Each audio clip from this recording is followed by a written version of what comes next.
We all want Bitcoin and crypto to keep going higher, but I want to say there is a strong likelihood Bitcoin does not break back above $48,000 prior to the Bitcoin halving, April 2024.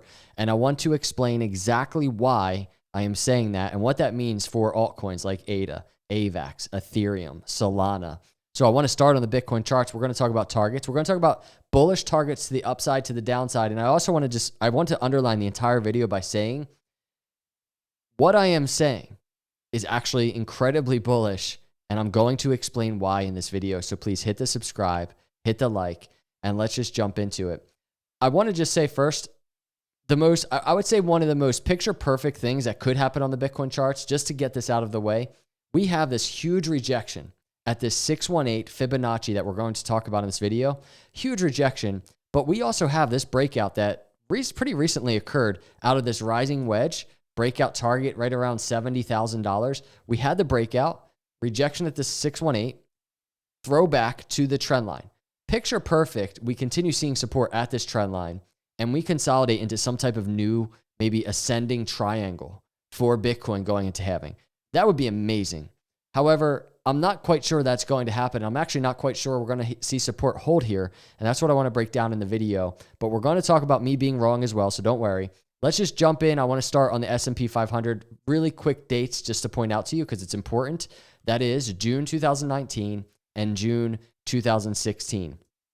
S&P 500 on its way to all-time highs in both cases. And right now, S&P 500 just putting in an all-time high on this weekly chart.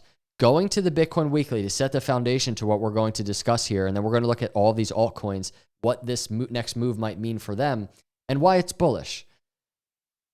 Y'all know, bull market high, bear market low. We have the Fibonacci. That's the bull market doors. Bitcoin ETFs, the spot ETFs, it was not different this time.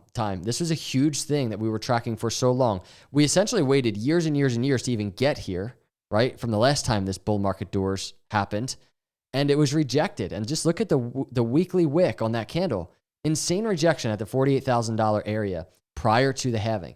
Now, if we go and we look at last cycle, this is when it happened on the Bitcoin charts. Bull market high to bear market low. You can just see the Bitcoin hitting that 618 and consolidating back down. Look at the note. Look, let's make a note of when that happened. 618 rejection last cycle, June 2019. June 2019, S&P 500 basically putting in an all-time high. So things looking bullish, right? Even for traditional markets. And then all of a sudden, it's rejection. I think there's a case right now where people are looking at the Bitcoin charts, they're looking at the state of crypto, and they're saying, you know what? S&P 500 just put in an all-time high. Bitcoin's like about to do this. Bitcoin, risk on assets, crypto, it's about to do the same. It's about to just go crazy. And that might be true, but not in the immediate short term. And history tells us that, right? So June 2019, S&P 500 consolidated back down to key moving averages, and obviously Bitcoin saw rejection at the 618 line. Let's go back to the cycle before that. Again, bull market doors tested 618 right before Bitcoin halving. This is a very similar move to the move we're getting now in Bitcoin. Rejected at around almost $800 at the 618 and then pulls right back into the 20-week moving average. That was in June 2016. S&P 500, same exact thing. Just getting ready to put in all-time highs, it looks like, on this chart in June 2016. Goes into July 2016, all-time highs. And then that consolidates as well. Bitcoin getting ready to enter a crazy bull market, but there was that consolidation on the weekly going into Bitcoin halving. And listen, the same exact thing is happening again, everybody. And this is just data. That's all this is. Now, I could be wrong in saying that just because it happened in previous cycles, it's definitely going to happen again. And I'm not even really so much saying that. I'm more just saying I think is a strong likelihood that that's just going to be what happens. The Bitcoin charts, if you've been paying attention over these cycles, or even if you're brand new and you've just done a lot of research into how Bitcoin price and crypto markets have moved in general, you'll just see the consistency on these charts and the flow of higher highs and higher lows across these cycles surrounding Bitcoin halving. It's a gift. It's absolutely insane, the consistency. And I've been doing videos for 6 years tracking this data. And so often, I really would say more often than not, the data has just played out consistently if we just sit around and wait long enough instead of zooming in on the charts all the time. So here's the thing. We're going to talk about the upside on this daily chart, but what's the downside? It's very simple, and it's not bearish in my opinion. If we look at historically, and it doesn't even have to be surrounding the Bitcoin, the 618 rejection, but if we look at where Bitcoin consolidated back here in 2019, it was to the 50-day or 50 week, I'm sorry. So in between the 20 and the 50 week, you go back to the cycle before that, very similar, but more so at the 20, right? So consolidated right off the 618 here down to the 20-week moving average. You can see a big wick below and just above the 50, but mostly at the 20. That 20 and 50, the green and blue line, are incredibly critical in terms of Bitcoin support to the downside. But let's just say Bitcoin did that, right? Let's just say I'm right and Bitcoin did start trickling down before the halving into this area. I don't know where it would meet, maybe $34,000. And I'm going to talk about why that's such a key number. But you can just see around 35 is the 20, the 50, and the 200 confluent down here, right around 30 to 31.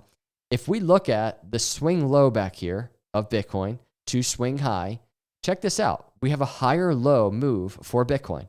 That would just be normal, right? The 618 right around 34 and the 786 right around 30.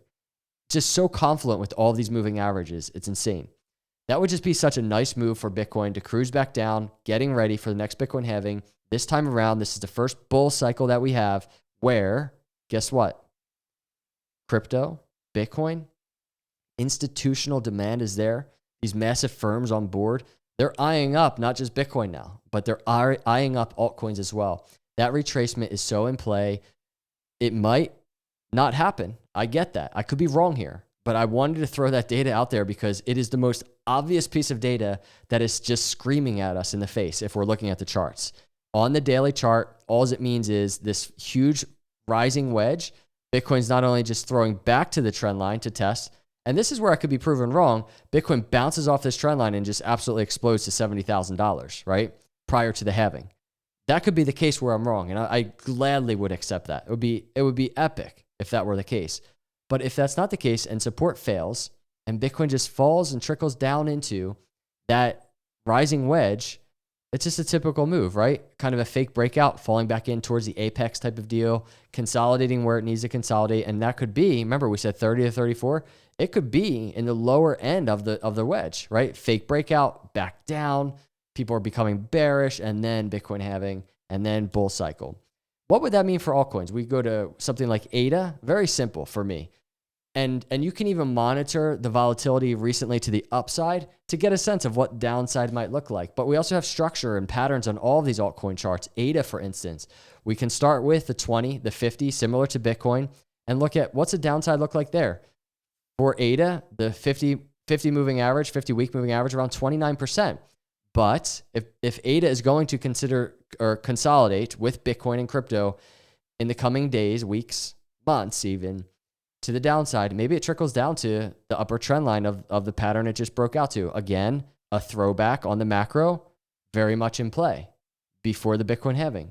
That would be 30, 40% to the downside for ADA. But even if that were to happen, you look at this chart and you look at the bottoming out structure of ADA getting ready for the next cycle, and ADA cools off prior to the halving, it's so bullish for ADA. And the same is true for every altcoin across the board, I would say. AVAX, the 20, the 50, that's around 35% to the downside potentially in play, 35, 40% to the downside in play to those moving averages.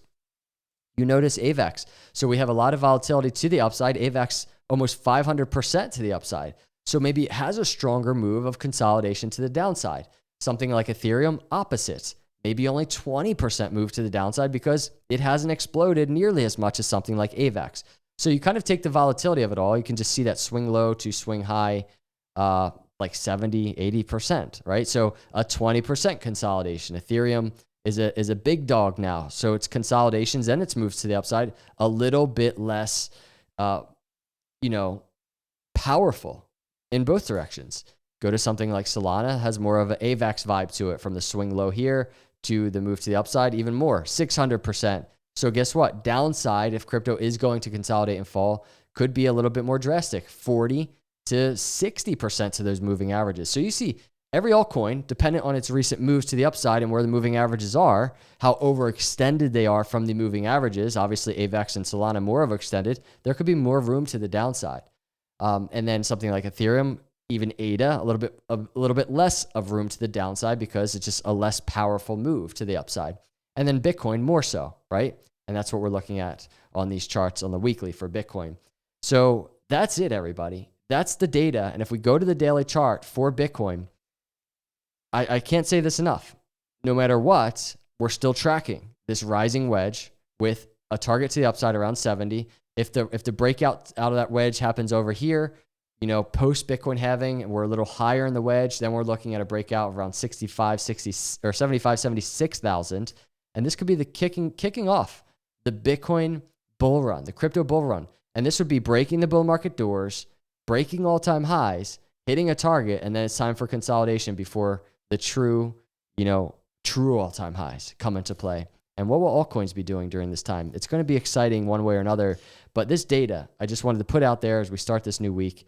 I would love to be wrong, even in the short term. If Bitcoin could just, break $48,000 this week, that would be nice.